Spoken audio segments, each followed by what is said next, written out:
Hi, friends. This is Yana. In the last episode, I explored whether I believe my stepfather was a Cold War operative of the deep state with connections to MK Ultra. In this episode, I will get into the last 8 years of escalating abuse at his hands and why I chose to leave my home where I had my massage studio and tanks with tropical fish. After my daughter's passing, my stepfather bought a one-bedroom condo and let me move in free of charge. As the landlord, he always had entry keys to the front door. Because the condo was a rental unit for 40 years prior to me moving in, it lacked basic upgrades. The laundry unit broke immediately after I moved in, causing the condo to flood the downstairs unit. HOA insurance covered their repairs. However, damage caused to my unit's floors was left unrepaired for 5 years.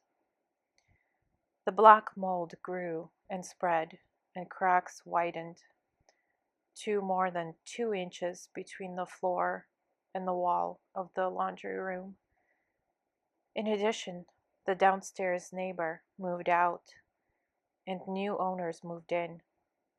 They took 3 months to rip out every surface, including floors and ceilings, in every room and replace all plumbing and get a new electrical panel. Right before the Thanksgiving 2020, when they were set to move into the freshly remodeled unit, I had a visual hallucination. I now know that scopolamine causes hallucinations, and my stepfather's timing on Thanksgiving is indicative of intentional poisoning me with scopolamine. The visual was during waking hours and was so strong that it made me question my reality.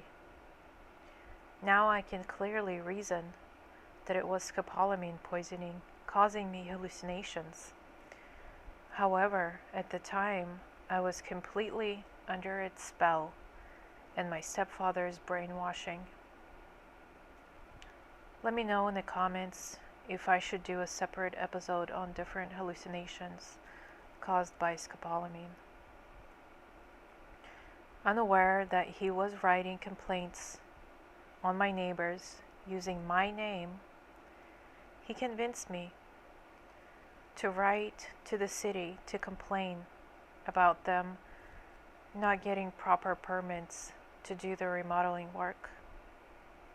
I could see myself flip out over unscheduled water shutoffs and lead and asbestos-laden chips of paint raining down from the ceilings.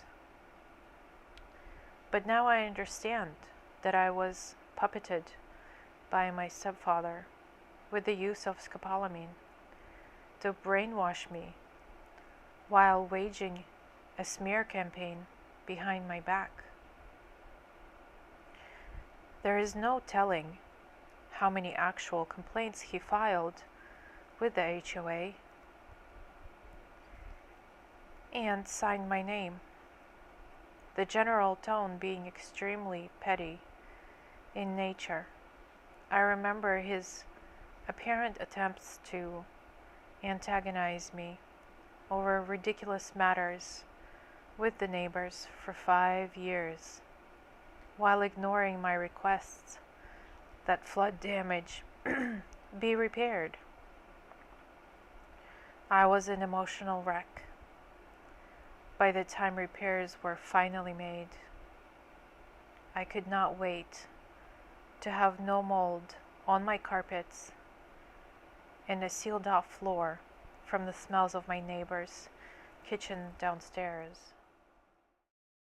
As soon as I had noise isolation from them about the middle of 2021, I no longer felt threatened by my neighbors. I was completely unbothered by their construction projects, even after normal hours. I also got noise canceling headphones and found myself sleeping through the night without waking a single time. I remember fully feeling paranoid in the summer of 2022 because my neighbors showed up confronting me over another HOA complaint letter. This was about parking an extra vehicle in the community lot. I had absolutely zero idea about what they were talking about and told them so. However, it seems like they received several repeated complaints and were now taking things into their own hands against the repeat complainer, aka me. There was a lot of harsh hostility, accusations, and total disbelief that I had nothing to do with it. I spent 8 years standing my ground against a perpetrator who waged a smear campaign behind my back, all the while appearing as a benevolent landlord. When all the puzzle pieces finally came together, many things started making sense. Despite promising I never got access to the HOA online community board and relied on my stepfather to forward me time-sensitive emails, I simply could not send any emails to the HOA board because I never had access to the community portal.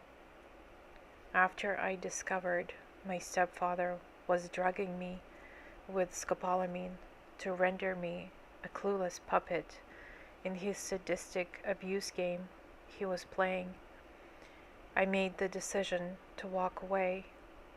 He can't slander my name and make me look crazy. I no longer feel any connection to the place I called home for 8 years. I am 5 months into my journey since I left Seattle. I feel the freedom to stay in any one place for almost as long as I want. Living as a nomad, I am free to get up and go at will and not be bothered by neighbors. Not having walls to guard, so to speak, opens me up to endless possibilities of travel. I don't feel inhibited by someone's taste in music or their campfire smells. Spending all my time in nature and coming into contact with people when I choose to be social is healing for my psyche. A false sense of safety that was continuously compromised, now replaced by firm but reflexive but flexible boundaries. I no longer feel helpless to change my circumstances, to have control over my environment and my state of mind. Leaving was the best decision. Escaping from 20-year manipulation trap laid by a dangerous psychopath was my motivation. And now, 5 months on the road, I can't believe I lived so many years trying to fight an invisible enemy by standing my ground and enabling his illusion of control. I bet that my abuser felt invincible, like he had the best disguise, because no one would believe that a loving stepfather would perpetrate abuse against his only daughter that he claimed he cares for. And then he would go on to create a psychotic Karen persona with petty HOA complaints just to stir the pot enough where neighbors would walk around each other on edge and feel triggered over the slightest things. It is easier to fool a person than convince that they have been fooled. Mark Twain. It's both creepy and pathetic how low this individual had to stoop in order to spy on the neighbors and pretend to be a girl to report the pettiest of things on the neighbors.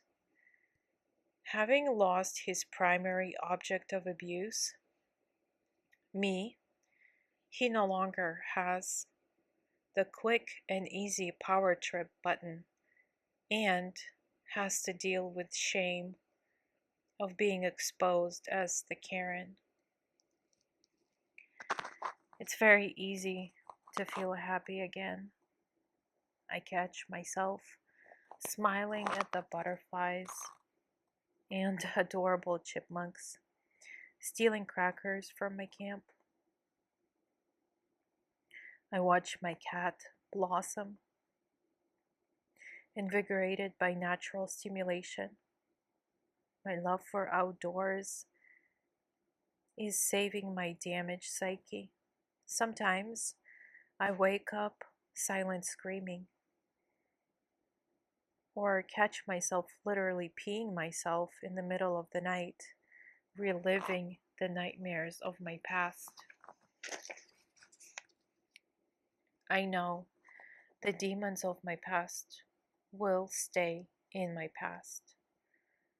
I claim dominion over my present and future, knowing that I made it out alive with wherewithal to continue down the path of my true calling, my true north, wherever it might lead. Please like and subscribe if you like this content. Also, I would appreciate any comments you guys might have about any of the episodes. Thank you so much for watching. See you in the next one.